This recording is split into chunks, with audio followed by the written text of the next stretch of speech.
FD cinemas நேயர்களுக்கு வணக்கம். நம்ம வந்து ஒவ்வொரு படத்தோட என்னென்ன கலெக்ஷன்ஸ் அப்படின்ற விஷயத்த அப்பப்போ வந்து ரீசெண்டாக அப்டேட் பண்ணிட்டே இருக்கோம்.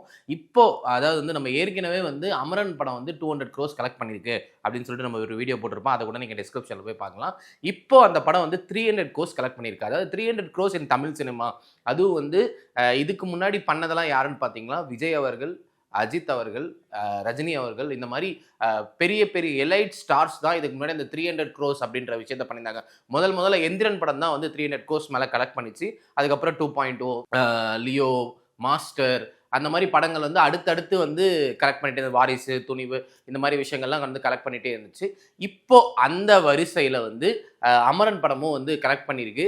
கிட்டத்தட்ட இந்த படம் வந்து ஒரு வாரத்துக்கு முன்னாடியே தேட்டரிக்கல் ரன்லேருந்து எடுத்துருவாங்க, இந்த படம் வந்து அவ்வளோதான் அப்படின்ற மாதிரி நிறைய டாக்ஸ் போச்சு. ஏன்னா ரன் ஓகேப்பா ஒரு 250 கோடி கலெக்ட் பண்ணிச்சு அப்படின்னு சொல்லிட்டு. பட் என்ன ஆச்சுன்னா, கங்குவா படம் போன வாரம் ரிலீஸ் ஆகி அதுக்கு எதிர்மறையான விமர்சனங்கள். அதாவது வந்து அந்த படம் நல்லா இருக்குன்னு சில பேர் சொல்றாங்க, நல்லா இல்லைன்னு சொல்ற ஒரு எதிர்மறையான விமர்சனங்கள் வர இந்த படத்தோட ஷோஸ்க்கு வந்து பயங்கரமா, அதாவது வீக்கெண்ட்ஸ்ல வந்து புக் மை ஷோ மற்ற பிளாட்ஃபார்ம்ஸ்ல எல்லாம் வந்து இந்த படத்தோட டிக்கெட்ஸ் வந்து பயங்கரமா ஃபில் ஆக ஆரம்பிச்சு. அதுவும் ஃபேமிலி ஆடியன்ஸ்.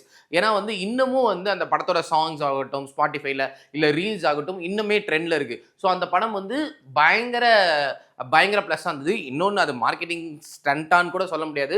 போன வாரத்தில் வந்து சிவகார்த்திகேயன் அவர்கள் வந்து இங்கே நம்ம இந்த பெருங்குளத்தூர் கிட்ட வந்து ஒரு ஷூட்டிங் பண்ணுற மாதிரி ஒரு வீடியோ வந்து பயங்கரமாக ரிலீஸ் ஆகி அதுவும் ட்ரெண்ட் ஆச்சு.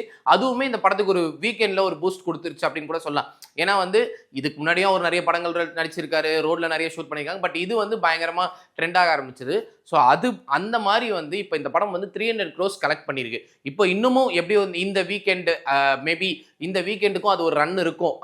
பெரிய படங்கள், அதாவது புஷ்பா 2 வர வரைக்கும் இந்த படத்தோட தேட்டரிக்கல் ரன் வந்து ஓரளவு இருந்துகிட்டே இருக்கும். ஸோ வந்து இந்த படம் வந்து ஒரு 310லேருந்து 320 க்ரோஸ் வரைக்கும் ஓவராலாக கலெக்ட் பண்ணலாம். இன்னொன்று வந்து தமிழில் விஜய் அவர்கள் வந்து ரீசெண்டாக வந்த கோட் படம் தான் 100 க்ரோஸ் மேலே ஷேர் பண்ணிச்சு. ஸோ அதை வந்து இது பீட் பண்ணுறதுக்கான வாய்ப்புகள் குறைவு தான். இருந்தாலும் ஒரு ஒரு ஒரு 75 க்ரோஸ் ஆவது ஷேர் வரலாம் அப்படின்ற மாதிரி சொல்லப்படுது ட்ரேட் வட்டாரத்துலேருந்து. ஸோ அதுவுமே வந்து ஒரு பெரிய அச்சீவ்மெண்ட் தான். நம்ம வந்து ரொம்ப சிம்பிளாக பார்க்கணும்னா 2011, 12 ஆரம்பிச்ச, அதாவது 12 ஆரம்பிச்ச ஒரு ஹீரோ 2024 300 க்ரோஸ் படம் பண்றாரு அப்படின்றது வந்து மிகப்பெரிய விஷயம். அதே மாதிரி இன்னொரு பிளஸ்ஸா, அதாவது வந்து நான் ஏற்கனவே ஒரு வீடியோவில் கூட சொல்லியிருந்தேன், இந்த தெலுங்கு சினிமாவில் வந்து ஒரு கான்வர்சேஷன் வரும்போது சொன்னாங்க, அவங்களுக்கு they have 6 tiers of actors. அடுத்தடுத்த ஓப்பனிங் இப்போ இந்த சிவகார்த்திகேயன் அவர்களுக்கு கிரியேட் ஆயிருக்க ஓப்பனிங் என்ன பண்ணும்னா, இன்னொரு ஹீரோக்கு இப்போ விஜய் அவர்களுக்கு ஒரு ஓப்பனிங் இருந்தது, ரஜினி அவர்களுக்கு எப்பயுமே ஒரு ஓப்பனிங் இருக்கும், அதுக்கப்புறம் கமல் அவர்களுக்கு இருக்கும், அஜித் அவர்களுக்கு இருக்கும், இந்த ஒரு 4-5 ஸ்டார்ஸ்க்கு மட்டும்தான் வந்து பெரிய ஓப்பனிங் இருக்கும். சிம்பு அவர்களுக்கும் அவரோட படத்துக்கு ஒரு ஓப்பனிங் இருக்கும். ஸோ இப்படி தனுஷ் அவர்களுக்கு இருக்கும். ஸோ இந்த மாதிரி சொல்லிட்டு இப்போ ஒரு 5-6 பேருக்கு தான். அதுக்கு கீழே வந்தீங்கன்னு பார்த்தீங்கன்னு வச்சுக்கோங்களேன், அந்த ஃபர்ஸ்ட் ஷோ இல்லை ஃபர்ஸ்ட் வீக்குக்கு வந்து ஃபில் ஆக வைக்கிறது வந்து ரொம்ப பெரிய டாஸ்காக இருந்துச்சு. பட் இந்த புஷ், அதாவது சிவகார்த்திகேயன் அவர்களோட இந்த படத்தோட புஷ் இப்போ அது வந்து என்ன கிரியேட் பண்ணியிருக்குன்னா, தமிழ் சினிமாவில் இன்னொரு நடிகர், ஒரு பேங்கபிள் ஆக்டர் வந்து கிரியேட் ஆகிறார். ஏற்கனவே அவர் படங்கள் எல்லாமே கமர்ஷியலாக ஹிட் ஆகும். ரொம்ப ஸ்ட்ராங்காக வந்து கிட்டத்தட்ட வந்து ஒரு 100-120 கோடி ரூபாயில் எடுத்த படம் 300 க்ரோஸ் கலெக்ட் பண்ணுது அப்படின்றது வந்து ரொம்ப பெரிய விஷயம். ஸ்ட்ரீமிங் பிளாட்ஃபார்ம் வந்து இந்த படம் தேட்டரிகளாக போயிட்டே இருக்கு. ஸோ வந்து இன்னும் கொஞ்சம் தள்ளி அந்த படத்தை போடலாம் அப்படின்னு சொல்லிட்டு அவங்களோட அதாவது ஒரு டேர்ம்ஸ் அண்ட் கண்டிஷன்ஸ் இருக்கு. இப்போ 4 வாரம் படம் ரிலீஸ் ஆனதுலேருந்து நீங்கள் வந்து ஸ்ட்ரீமிங் பிளாட்ஃபார்ம்ஸ்க்கு கொடுத்துணும், ஸ்ட்ரீமிங் பிளாட்ஃபார்ம்ஸ் போட்டுருவாங்க.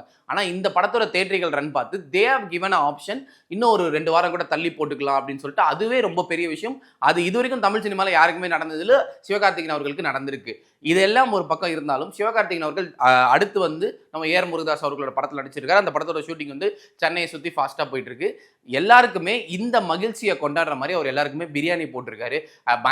பயங்கர ஹாப்பியில் இருக்காரு, பயங்கர ஹாப்பி ஜோனில் இருக்காரு. ஏன்னா அவரோட அடுத்த படம் முருகதாஸ் அவர்களோட ஆகட்டும், அதுக்கப்புறம் சுதா கொங்கரா படங்களாகட்டும் அவர் ரொம்ப பெருசாக நம்புறாரு. ஏன்னா வந்து அவருக்கு வந்து ஒரு டவுன் பீரியட் இருந்தது. பிரின்ஸு அந்த மாதிரி படங்கள், அயலான் மாதிரி படங்கள்லாம் அவர் நினைச்ச அளவுக்கு ஓடாத போது அவருக்கு மிகப்பெரிய இது இருந்தது. பட் இந்த அமரன் வந்து அவர் திரும்ப வந்து அந்த பிக் லீக், அஜித் அவர்கள் சொன்னதா, ஏகே அவர்கள் சொன்னதா சொன்னார் பார்த்தீங்களா, வெல்கம் டு பிக் லீக். உண்மையாலுமே is into big league now. ஏன்னா வந்து ஒரு 300 க்ரோஸ் சும்மா வந்து ஒரு படம் கலெக்ட் பண்ணாது. அதுக்கு வந்து அவரோட எஃபர்ட், கடைசி 10 வருஷம் அவர் போட்ட எஃபர்ட்டும், அது டைமிங்னு சொல்லுவாங்கல்ல, தமிழ் சினிமா வந்து இந்த வருஷம் வந்து ஒன்னே சொல்லிட்டே இருந்தாங்க. முதல் 6 மாசம் ஐயோ பாருங்க மலையாளத்துல ஓடுது, அங்க ஓடுதுன்னு. இப்ப தமிழ் சினிமாவில் வர எல்லா படமும் is having a huge collection. நீங்க லப்பர் பந்து எடுத்துட்டா லப்பர் பந்து ஒரு பக்கம் ஓடுது, வாழை ஓடுது, இந்த பக்கம் அமரன் ஓடுது, கங்கோ ஒரு பக்கம் ரன் ஆயிட்டு இருக்கு. ஸோ எல்லா படங்களும் ஒரு பக்கம் கலெக்ஷன்ல வந்து பின்னிட்டே இருக்கு. ஸோ அடுத்து இப்போ டிசம்பர்லலாம் நிறைய எக்ஸ்பெக்டட் ஃபிலிம்ஸ் இருக்கு. ஸோ இது எல்லாத்தையும் வெயிட் பண்ணி பாருங்க. உங்களுக்கு இந்த விஷயத்தை பத்தி ஏதாவது சொல்லணும் அப்படின்னா கமெண்ட்ல சொல்லுங்க. வேற ஒரு வீடியோல நான் உங்க எல்லாரையும் சந்திக்கிறேன். நன்றி.